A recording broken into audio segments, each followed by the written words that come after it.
오늘 함께 나누는 말씀은 마태복음 13장 44절부터 52절까지의 말씀입니다. 우리 함께 봉독하도록 하겠습니다. 천국은 마치 밭에 감추인 보화와 같으니 사람이 이를 발견한 후 숨겨두고 기뻐하며 돌아가서 자기의 소유를 다 팔아 그 밭을 사느니라. 또 천국은 마치 좋은 진주를 구하는 장사 같으니 극히 값진 진주 하나를 발견하매 가서 자기의 소유를 다 팔아 그 진주를 사느니라. 또 천국은 마치 바다에 치고 각종 물고기를 모는 그물과 같으니 그물에 가득함에 물가로 끌어내고 앉아서 좋은 것을 그릇에 담고 못된 것은 내버리느니라. 세상 끝에도 이러하니라. 천사들이 와서 의인 중에서 악인을 갈라내어 풀무불에 던져 넣으리니 거기서 울며 이를 갈리라. 이 모든 것을 깨달았느냐 하시니 대답하되 그러하오이다. 예수께서 이르시되 그러므로 천국의 제자된 서기관마다 마치 새 것과 옛 것을 그 곳간에서 내오는 집주인과 같으니라. 아멘. 오늘 말씀은 제자도 예수님을 사랑함이라는 제목을 가지고 이 세 가지 비유를 통해서 우리에게 주시는 말씀을 나누려고 합니다. 이 말씀에 예비해 놓으신 주의 은혜와 평강이 저와 여러분에게 함께 있기를 간절히 소망합니다. 사랑하고 사세요. 성경은 성도의 강령을 하나님 사랑, 이웃 사랑이라고 가르치고 있습니다. 우리 마태복음 22장 36절부터 40절의 내용들을 우리 함께 보도록 하겠습니다. 마태복음 22장 36절부터 40절까지 함께 읽습니다. 시작. 선생님, 율법 중에서 어느 계명이 크나이까? 예수께서 이르시되 내 마음을 다하고 목숨을 다하고 뜻을 다하여 주 너의 하나님을 사랑하라 하셨으니 이것이 크고 첫째 되는 계명이요 둘째도 그와 같으니 내 이웃을 내 자신같이 사랑하라 하셨으니 이 두 계명이 온 율법과 선지자의 강령이니라. 아멘. 이 말씀은 온 구약시대에 주셨던 그 율법에 준해서 율법의 엑기스를 예수님이 다시 한번 얘기한 것이죠. 그래서 성경은 또 하나님은 우리에게 성도로서의 모습을 갖추어 살 때에 사랑하라 이렇게 얘기하고 있단 말이에요. 또 하나 찾아봅시다. 에베소서 2장 19절 20절 찾으셨어요? 읽습니다. 시작. 너희는 사도들과 선지자들의 터 위에 세우심을 입은 자라. 그리스도 예수께서 친히 모퉁이 돌 되셨느니라. 20절 21절 시작. 너희는 사도들과 선지자들의 터 위에 세우심을 입은 자라. 그리스도 예수께서 친히 모퉁이 돌 되셨느니라. 그의 안에서 검문을 받아 서로 연결하여 주 안에서 성전이 되어가고, 또 더 읽습니다. 시작. 너희도 성령 안에서 하나님이 거하실 처소가 되기 위하여 그리스도 예수 안에서 함께 지어져 가느니라. 22절까지 읽었습니다. 아까 전에 율법과 선지자의 강령이 뭐라고 그랬어요? 하나님 사랑과 이웃 사랑이라고 말했죠. 율법과 선지자의 강령, 다시 말하면 그들이 뭘 하는 사람들이에요? 하나님을 드러내고 선포하는 자들이죠. 마찬가지로 예수 그리스도의 모퉁이 된 그 터 위에 누가 있어요? 사도들과 선지자들의 선포하는 말씀, 그 위에 바로 성도들이 있어요. 교회는 바로 예수님의 모퉁이돌, 사도와 선지자들의 가르침, 말씀, 그 위에 있는 것이 바로 교회다 하는 것이고 성도다 하는 것이며, 그들이 그리스도 안에 있으면서 율법과 선지자의 강령을 지켜 행하면서 동시에 교회로 온전해지고 더 나아가서 하나님이 거하실 처소가 된다 하는 얘기입니다. 이해가 되시죠? 어렵지 않죠? 그래서 성도들은 뭐 하는 사람들이에요? 사랑하는 사람들이에요. 사랑하는 사람. 그러면 우리가 사랑할 수 있는 능력이 있는가 하는 게 문제잖아요. 그렇죠? 사랑하라고 했는데 사랑할 수 있는 능력이 있는가? 마녀 사냥을 가끔 보죠. 늦은 밤 같이 손잡고 보는데, 사랑하며 죽고 못 사는 연인이 거기에다 메시지를 보냅니다. 술 많이 먹는다는 이유로 또 연락을 자주 안 한다는 이유로, 다른 이성에게 눈 돌린다는 이유로 더 사랑해야 되나요? 사랑하지 말아야 되나요? 라는 것을 묻는 편지를 보내게 돼요. 자신이 그 이성에 대해서 사랑할 만한 가치가 있다고 생각해서 그 사람을 사랑하는 것, 그런 일들이 그들에게 있었단 말이에요. 가치를 보았어요. 그들이 정말 저 사람은 내가 정말 사랑을 주어도 될 만한 사람이야 라고 여겼기 때문에 사랑을 했단 말이에요. 그런데 이들이 계속 사랑할까요? 사랑하지 말까요? 라고 하는 그 이유들을 보게 되면 다 자기 감정의 변화예요. 사랑이라고 하는 것은, 사랑이라고 하는 어떤 본질은 그대로 있는데 그 사랑을 바라보는 내 감정에 굴곡이 생겼단 말이에요. 흔들리기 시작한 거예요. 내 감정, 상대의 감정의 그 변화들이 이런 질문을 하게 만드는 거예요. 더 내가 사랑할 만한 사람입니까? 아니면 이제 그만둬야 될 사람입니까? 내 감정보다 더 사랑할 만한 가치가 있는 사람이면 어떻게 됩니까? 내 감정을 추스리고 나서라도 그를 사랑을 계속 해야 하는 것이 마땅할 겁니다. 내가 결정한 사랑의 대상을 마음껏 힘에 붙이도록 사랑하는 것은 내가 내 마음속에 결단한 사랑의 대상이기 때문에 나를 위한 것이요, 그 사랑을 받아 그 사람도 나를 사랑하게끔 하기 위한 마음을 늘 갖고 그도 사랑받는다라고 하는 그 감사함으로써 계속해서 그 사랑이 진행될 수가 있는 거죠. 그러니까 사랑이라고 하는 것은 나를 위한 것도 아니요, 상대를 위한 것도 아니라 모두를 위한 것이란 말이에요. 그렇다면 내 감정에 치우쳐서 사랑할까요 말까요를 결정하는 것이 아니라 정말 저 사람이 사랑할 가치가 있는가, 본질적인 관점을 가지고 그를 바라보면서 판단해야 되는 것이 자연스럽습니다. 그런데 그 방송과 같은 내용들을 이렇게 보게 되면은 늘 사람들이 그 본질적 의미에서 상대를 판단하는 것이 아니라 늘 상황과 내 감정에 따라서 해야 되나요? 말아야 되나요? 이렇게 질문을 한단 말이에요. 그러니까 그들의 무엇을 봅니까? 사랑이 없다. 사랑의 능력이 없구나 하는 것을 확인하게 만들어준다는 말이에요.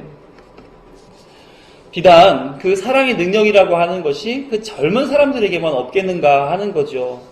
사랑의 능력이 있으세요? 없으세요?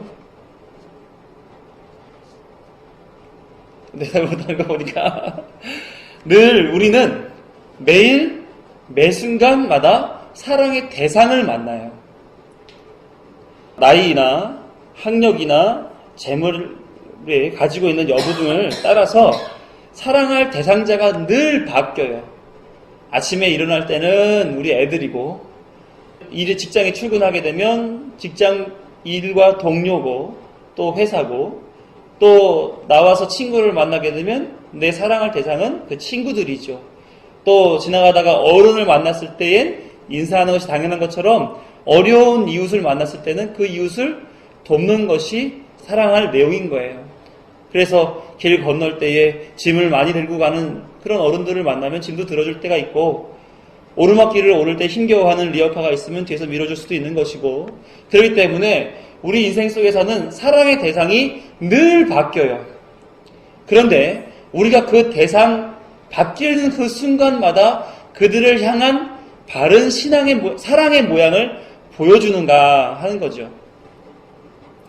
그렇게 생각한다면은 어제 내가 사랑해야 할 사람이 있었지, 또 오늘 지금까지 지내오면서 오늘도 사랑해야 할 사람이 있었어, 이렇게 보고, 또 내일도 누군가 내게 사랑받을 만한 사람이 있겠구나, 이렇게 생각한다면 우리는 늘 사랑이라고 하는 그 바운더리 안에 있으면서 사랑을 행할 수 있는 그런 상황과 환경이 그대로 주어진 사람이고, 그러면 우리가 어제나 오늘이나 내일 사랑의 대상을 만날 때마다 내가 그만한 사랑을 할 수 있는 능력이 있는가? 이런 것들을 점검하면서 내가 사랑하는 사람인가 아닌 사람인가를 확인할 수 있죠. 매일같이 사람을 만나면서 우리는 사랑을 해야 된다는 거예요. 왜요? 그리스도인은, 성도는, 교회는 사랑을 하는 사람들이고, 그 사랑하는 것이 그리스도 안에 있는 것이고, 그리스도 안에서 사랑으로 성전되어 가며 하나님이 거하실 처소가 되어 가는 게 우리의 정체성이기 때문에 우리는 사랑을 해야 되는 거예요. 그런데 그런 사람들을 보게 되면 마음속에 부담이 생겨요. 그렇죠? 감당하기 힘들어져요. 특히 내가 그 사랑 때문에 나를 희생해야 되고 나를 포기해야 되고 내 것을 내어줘야 되고 내가 그를 위해서 무언가 유익됨이 없이 에너지를 소비해야 된다라고 하는 것 때문에 그 사랑의 능력들을 발휘하지 못해요. 다시 말하면 이기적이란 얘기예요. 사람들을 만나면서 그의 입장에서 그의 삶을 돌아보며 그가 필요한 것을 채워주는 것이 사랑이라면 그것을 향해서 하기에 우리는 너무나 우리 자신을 사랑한다는 얘기예요. 그러다 보니까 사랑의 완전함, 이것을 우리의 강령으로 받은 존재임에도 불구하고 그 사랑에 대해서 완전함조차도 내 안에서 재고 있어요. 하나님 앞에 딜을 하는 거죠. 하나님, 이걸 사랑하면 이렇게 해주실 거예요? 이거 사랑할 테니까 이렇게 해주세요. 이렇게 해주게 되면 내가 마음껏 사랑해 드릴게요. 이런 식으로 하나님 앞에서 딜을 하는 그런 경우들이 많이 있습니다. 그만큼 우리는 사랑할 만한 실력이 없다는 그런 얘기예요. 그런데 사랑이라고 하는 가치는 사실상 우리는 포기하면 안 되잖아요. 그것에 바른 사랑의 가치를 가진 사람들의 행위와 잘못된 사랑의 가치를 가진 사람의 행위는 많이 다릅니다. 우리가 포기하지 못하는 그 사랑에 대해서 가치를 부여하고 살아가게 되는데 잘못된 사랑의 가치를 둔 경우, 어떤 경우냐? 나를 위한 사랑이지요. 이기적인 사랑이에요. 나를 만족시키기 위한 사랑을 하는 사람들은 그 사랑을 나를 향해서만 놓아야 되기 때문에 내게 유익한 사랑의 가치를 포기하지를 못합니다. 그래서 자녀의 성공이라고 하는 가치, 그 가치를 내 욕심으로 가지고 있는 부모들은 이 자식이 잘 되는 꼴을 봐야 돼요. 잘 못되고 나중에 무례한 자녀가 되게 되면 내가 너를 어떻게 키웠는데? 라는 식으로 그에 대한 보상을 받으려고 하고 대가를 받으려고 하고 그만한 처우를 받고 대접을 받으려고 한단 말이에요.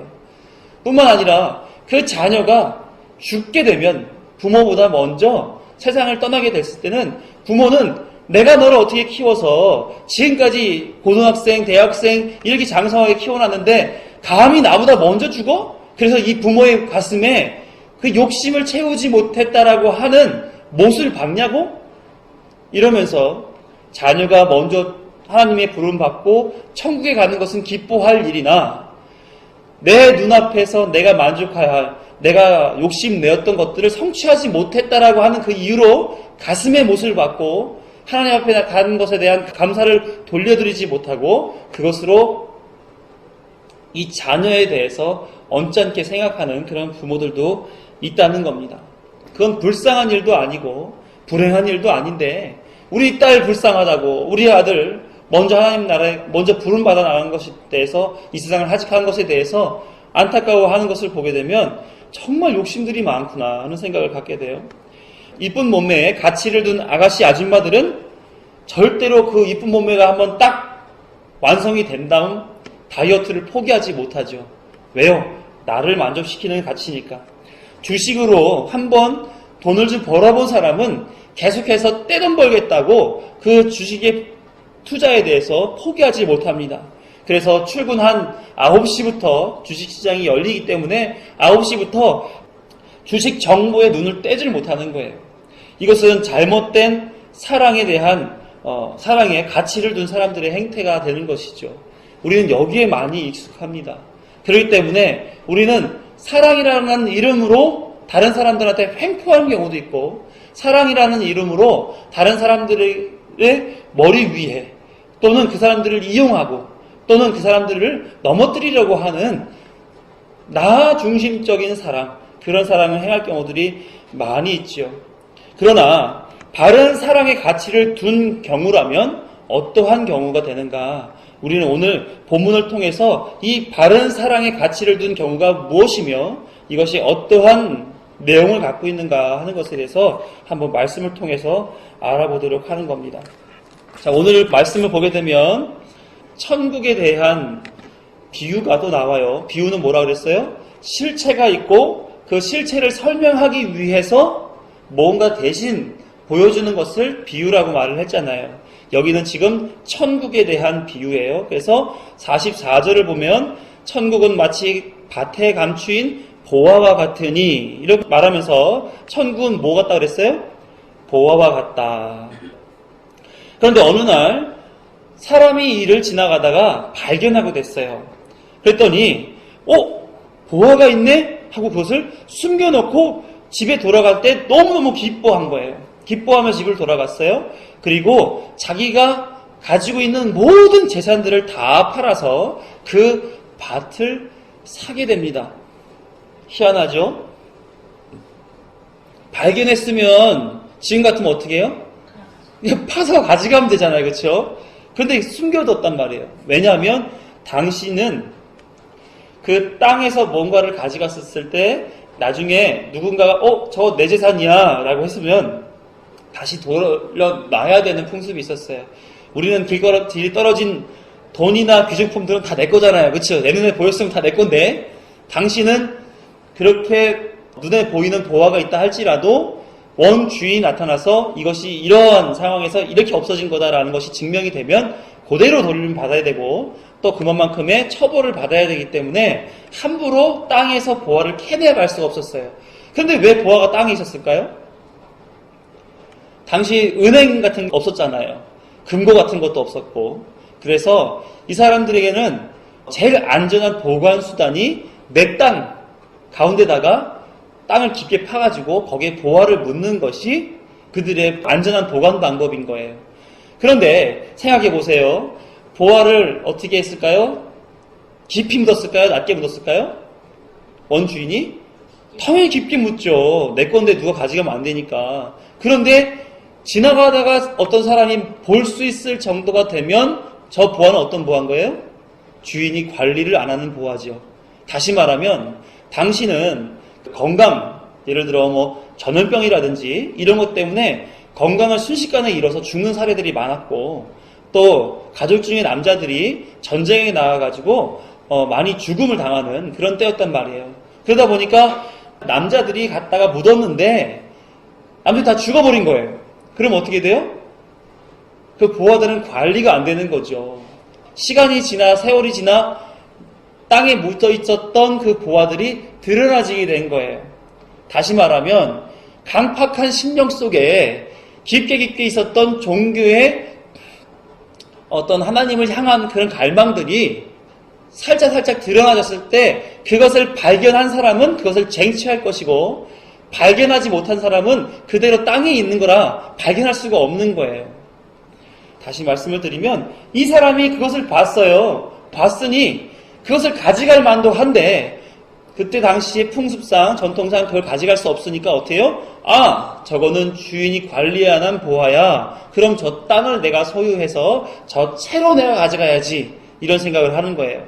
그러니까 이 사람은 보화의 가치, 그 보화가 어떠한 것인지를 너무나 잘 알고 있었기 때문에 거기에 대해서 포기할 수가 없었던 거예요. 왜요? 주인도 없지. 저게 정말로 값진 보화이지. 그러니까 내 모든 것을 기뻐하면서 돌아가 다 팔아서 그것을 사게 된 거예요. 뭘 알고 있기 때문에 그렇습니까? 이 보화의 가치를 알았고 보화가 주어진 그 주변의 환경을 알았기 때문에 그는 기뻐하며 돌아가 재산을 다 팔아 그것을 살 수 있었던 것이죠. 그것이 비유하는 것은 당신이 여러분이 천국에 대한 가치를 아느냐 하는 것을 첫 번째 비유에서 말을 해주고 있는 거예요. 두 번째 비유도 같은 내용을 가지고 있어요. 마치 좋은 진주를 구하는 장사와 같으니 극히 값진 진주 하나를 발견함에 가서 자기의 소유를 다 팔아 그 진주를 사느니라.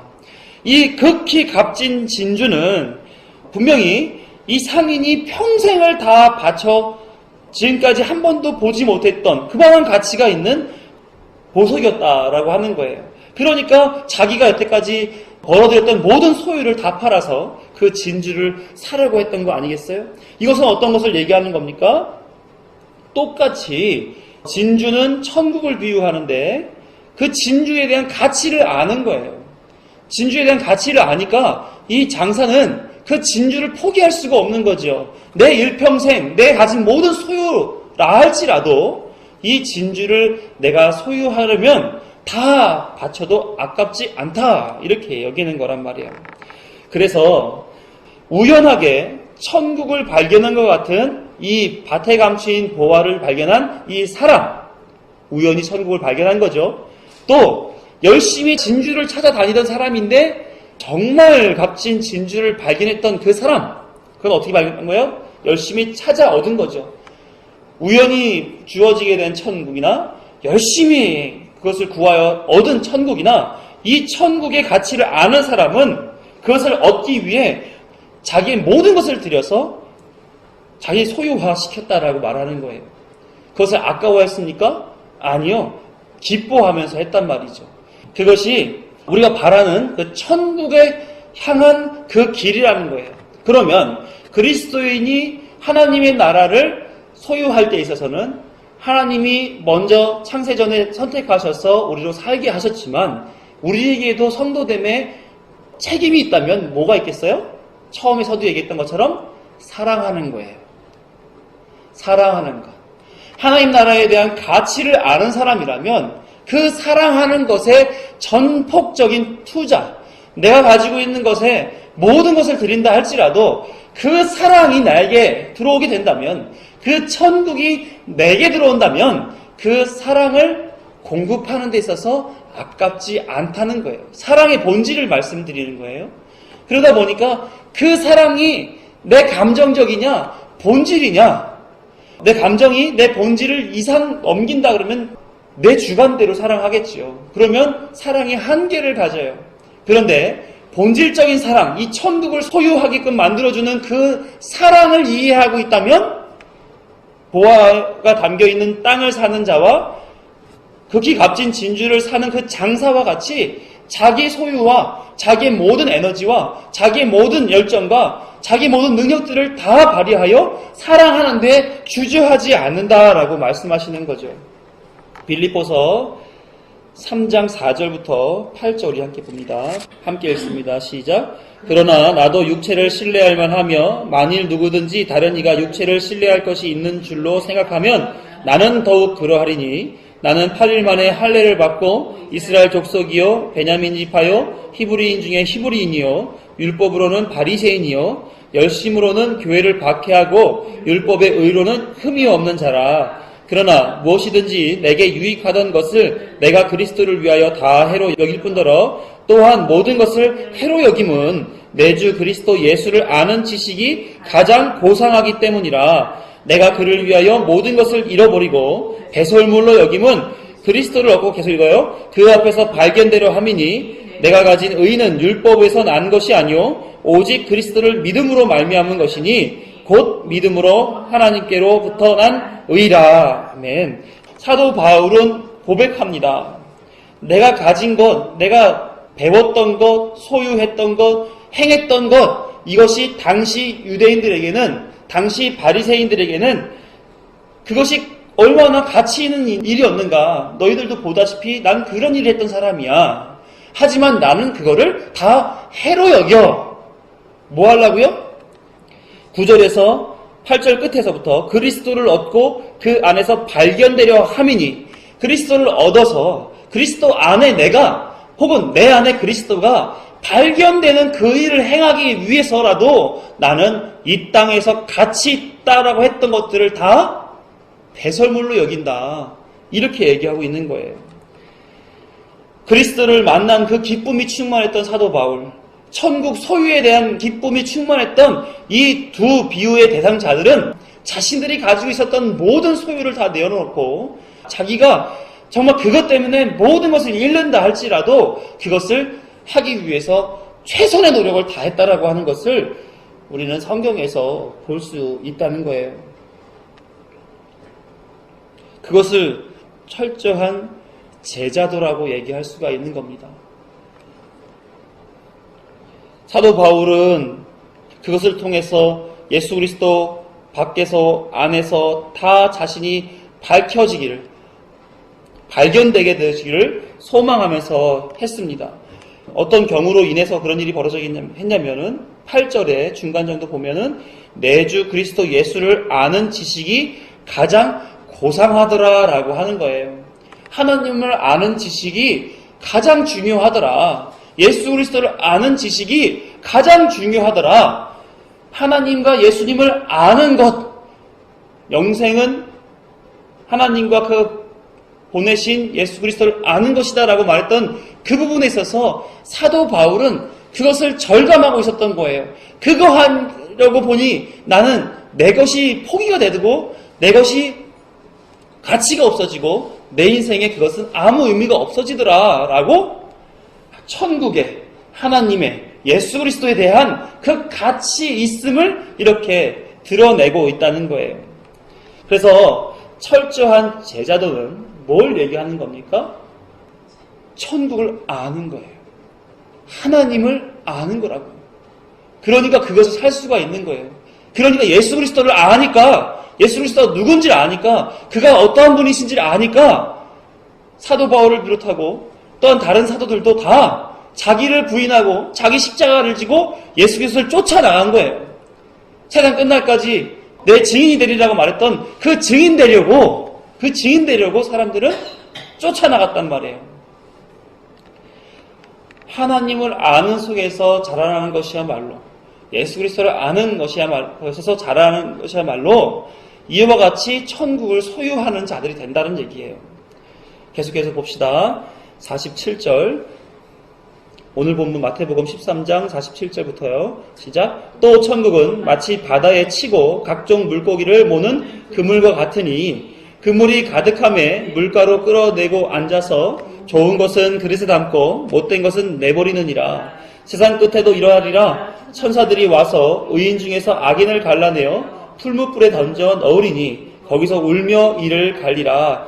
이 모든 것을 깨달았느냐 하시니 대답하되 그러하오이다. 아멘. 여기까지요. 세 번째 비유는 뭘 얘기합니까? 곡식과 가라지의 비유와 같이 마지막 때에, 최후의 심판 때에 좋은 물고기와 못된 물고기, 이것들을 갈라서 그것을 걷어들이고 그것을 내버리는 그런 비유의 얘기를 하고 있어요. 여기서 47절에 보면 마치 바다에 치고라고 하는 말에서 이 바다는 뭘 얘기하느냐면 계시록 21장에서 이렇게 기록하고 있어요. 계시록 21장 1절. 또 내가 새 하늘과 새 땅을 보니 처음 하늘과 처음 땅이 없어졌고 바다도 다시 있지 않더라. 이렇게 얘기하면서 예수님이 다시 재림하셔서 새 하늘과 새 땅을 허락하실 그때에는 과거에 있었던 처음 하늘과 처음 땅이 없어지겠고 또한 바다도 없어지는 거예요. 이 바다는 우리가 살아가고 있는 이 죄악된 현 세상을 얘기하는 거예요.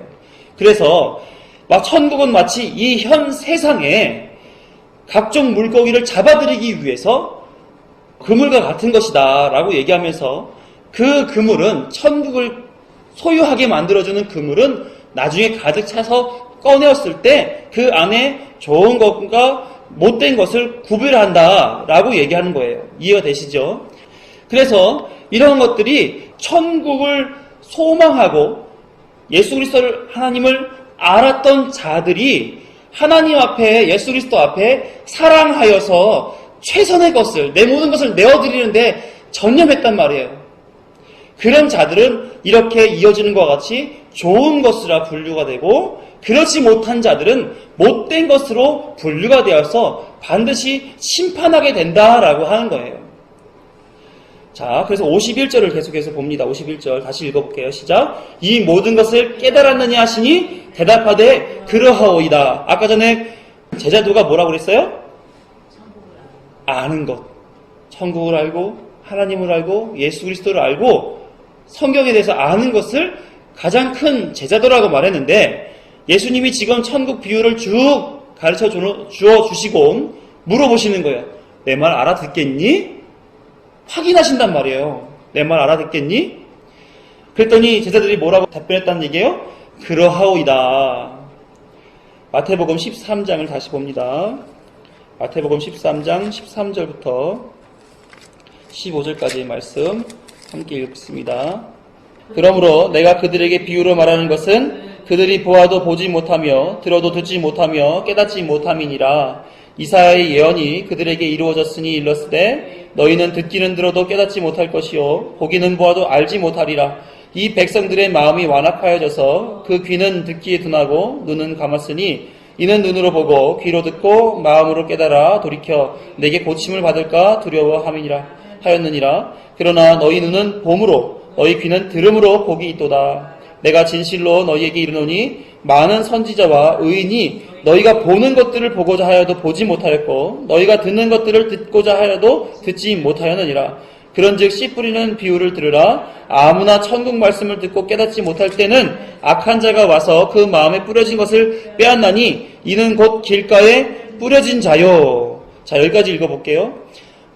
듣긴 들어도 듣지 못하고 보긴 보아도 보지 못하는 자가 있어요. 그렇죠? 누구는 그것을 듣는 자가 있고 보는 자가 있단 말이에요. 어떤 자는 좋은 씨앗이 뿌려졌는데 못 들었다라고 얘기하고 있단 말이에요. 그렇죠? 23절 시작. 좋은 땅에 뿌려졌다는 것은 말씀을 듣고 깨달은 자니 결실하여 어떤 것은 100배, 어떤 것은 60배, 어떤 것은 30배가 되느니라 하시더라. 이것은 뭡니까? 천국의 열매의 결과들이잖아요. 누구에게 주어진 거예요? 듣고 결실한 자에게 주어진 거예요. 예수님은 제자들에게 지금 제자들을 가르치고 계시는 그 속에서 내 말을 알아들어라 라고 얘기를 한단 말이에요. 내 말을 알아들어라. 그거 하기 위해서 비유로 설명해 주신단 말이에요. 누구에겐 들리게 하고 누구에겐 듣지 못하게 하였는데 제자들아 너희들만큼은 내 얘기를 알아들어라. 알아듣겠니? 그랬더니 그러합니다 라고 얘기하는 거란 말이에요. 자, 52절 또 있습니다. 시작. 예수께서 이르시되 그러므로 천국에 제자된 서기관마다 마치 새 것과 옛 것을 그 곳간에서 내오는 집주인과 같으니라. 예수님이 이제 말씀을 마무리를 하는 거예요. 천국에 제자된 서기관마다 이 땅에 제자된 일반 백성들은 어땠습니까? 못 알아들었어요. 이 이후에 이 마태복음 13장 52절 그 이후에도 마찬가지로 무슨 내용이 나오냐면 고향에서 배척받는 얘기가 나와요. 예수님을 모르는 사람들이 행하는 그런 행동들이 뒤에 이어서 나온단 말이에요. 그러나 천국에 제자된 서기관들은 여기서 말하는 서기관들을 세번역 성경에서는 율법학자라고 얘기를 했고요. 다시 말하면 말씀을 다루는 사람, 여기에 천국에 제자된 서기관이라고 하는 표현은 그래서 지금 내 말을 알아들은 제자들을 향한 말씀이란 말이에요. 그런 제자들, 그런 말씀 알아들은 자가 마치 새 것과 옛 것을 그 곳간에서 내오는 집주인과 같더라라고 얘기합니다. 새 것과 옛 것이 뭐예요? 옛 것은 율법이요, 새 것은 믿음이라. 그래서 율법과 믿음 그 합쳐져서 예수님이 강령으로 내려주신 것이 뭐예요? 사랑하라고 하는 말이에요. 사랑하라. 그래서 예수님의 말씀을 알아들은 천국의 제자된 제자, 천국의 제자된 성도, 천국의 제자된 교회는 마치 그 사랑을 자기가 가지고 있는 모든 곳간 안에서 내 거인 양, 집주인인 것 마냥 다 그 앞으로 다 가져 나온다는 얘기예요. 기꺼이 내놓을 수 있다는 얘기예요. 그래서 그 삶을 나 중심적인 사랑, 이기적인 사랑, 또 나를 부욕해 하는 그 사랑이 아니라 그것이 필요한 자들에게 천국을 보여주는 사랑으로서 또는 가장 가치 있는 것을 보여주는 사랑으로서 또 더 나아가서 심판과 또 영생이라고 하는 하나님의 마지막 그 때에 세상 끝에서 구별됨을 받을 수 있는 은혜를 받을 수 있는 그쪽으로 인도해낼 수 있는 그 사랑을 행하는 자다라고 말하는 거예요. 그렇게 한다라고 말하는 거죠. 요한복음 14장 21절을 봅니다. 요한복음 14장 21절 함께 읽어요. 시작. 나의 계명을 지키는 자라야 나를 사랑하는 자니 나를 사랑하는 자는 내 아버지께 사랑을 받을 것이요 나도 그를 사랑하여 그에게 나를 나타내리라. 예수 그리스도를 사랑하는 것이 그 계명을 행하는 것이다. 계명을 행하는 자는 나를 사랑하는 자다라고 설명한단 말이에요. 그러니까 예수님이 알려주신 것, 하나님 사랑과 이웃 사랑이라고 하는 온 율법과 선지자의 강령, 그 말씀을, 그 계명을 지키는 자는 진짜 예수님을 사랑하는 자인 거예요.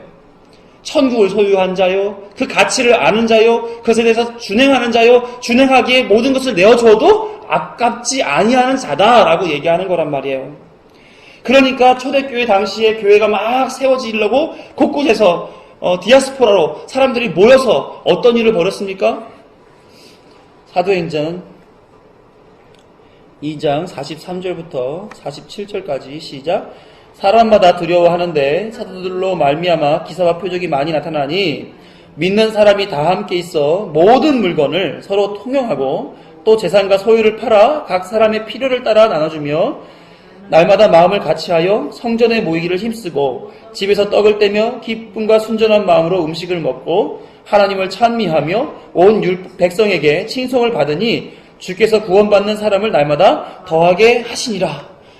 이렇게 말씀을 듣고 두려워한 사람들이 어찌해야 됩니까? 라고 물어보며 사도의 가르침을 받았는데 그 사도의 가르침을 받아 행한 것이 뭐한 거예요? 내가 가진 모든 물건들을 통용했다는 거예요. 내가 가지고 있는 소유, 재산을 팔아서 각 사람에게 필요한 것을 공급해 주었다는 얘기예요. 그리고 같이 집에서 모여가지고 떡을 떼고 기쁨과 순전한 마음으로 음식을 먹고 또 하나님께 참 예배하고 이렇게 서로가 사랑하는 그 모양을 가지니 그 교회가 어떻게 했습니까? 날마다 믿는 자가 더해지더라 라고 얘기하는 거예요. 내가 사랑의 기준이 됩니까? 아니면 하나님의 가르침, 예수 그리스도가 사랑의 기준이 됩니까? 후자죠. 내가 사랑하는 것은 늘 한계가 있다니까요. 저 사람이 잠잘 때 일을 가는데 내가 사랑을 계속 해야 됩니까? 저 사람은 양말을 뒤집어 벗는데 내가 끝까지 사랑해야 됩니까? 저 사람 돈을 몇 푼 못 벌어오는데 내가 끝까지 사랑할까요? 저 사람 어디가 아픈데 내가 사랑해야 됩니까? 이건 다 내 감정이란 말이에요. 그러나 하나님은 한 영혼도 소홀한 영혼이 없고 한 영혼도 사랑하지 않은 영혼이 없어. 그들도 사랑하라는 거예요. 그래서 그들을 위해서 그가 아픈지 안 아픈지, 그가 나이가 있든지 없든지, 그가 학력이 많은지 적은지, 그가 어떠한 조건이다 할지라도 너에게 주어져 있는 내게 가능한 한 최선의 노력하여 사랑하라는 거예요. 그것이 오늘 비유가 말씀해 주고 있는 그 내용입니다. 그 사랑하는 자는 뭘 얻은 겁니까? 예수 그리스도 얻은 자지요. 예수 그리스도의 제자가 된 사람인 거예요. 그러니까 이 땅에서 천국의 가치를 아는 자는 그에 합당한 사랑을 한다라고 말하는 거죠.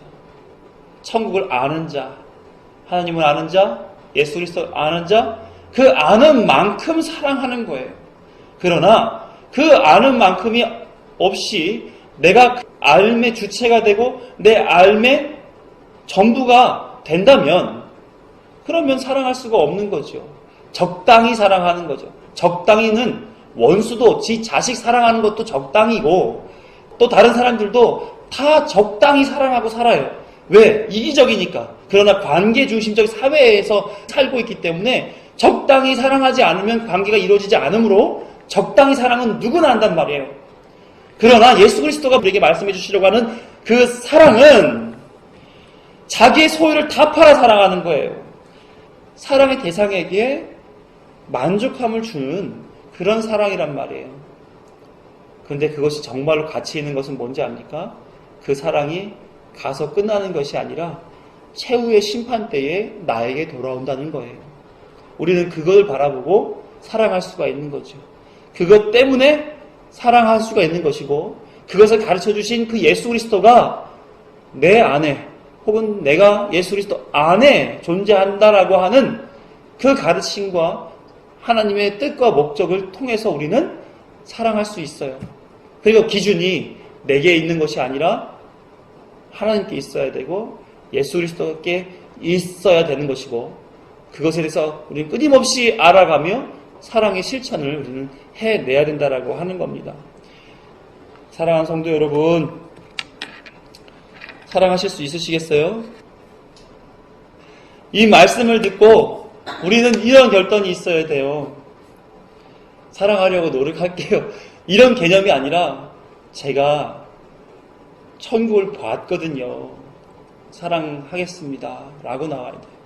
내가 예수님을 알거든요. 지금까지 결단이 약해서, 의지가 약해서 하지 못했지만 이제는 사랑하겠습니다. 힘에 부치도록 내 것을 배설물처럼 여기고 다른 사람을 섬겨 그 사람이 하나님 나라에 들어가는 것을 가장 큰 가치로 여겨서 사랑하도록 하겠습니다 하는 사도 바울과 또 제자들과 같은, 여기서 말하는 천국의 제자된 성도, 교회와 같은 그런 모습으로 살겠습니다라는 하는 그런 결단이 우리 안에 있어야 될 줄로 믿습니다. 기도하겠습니다.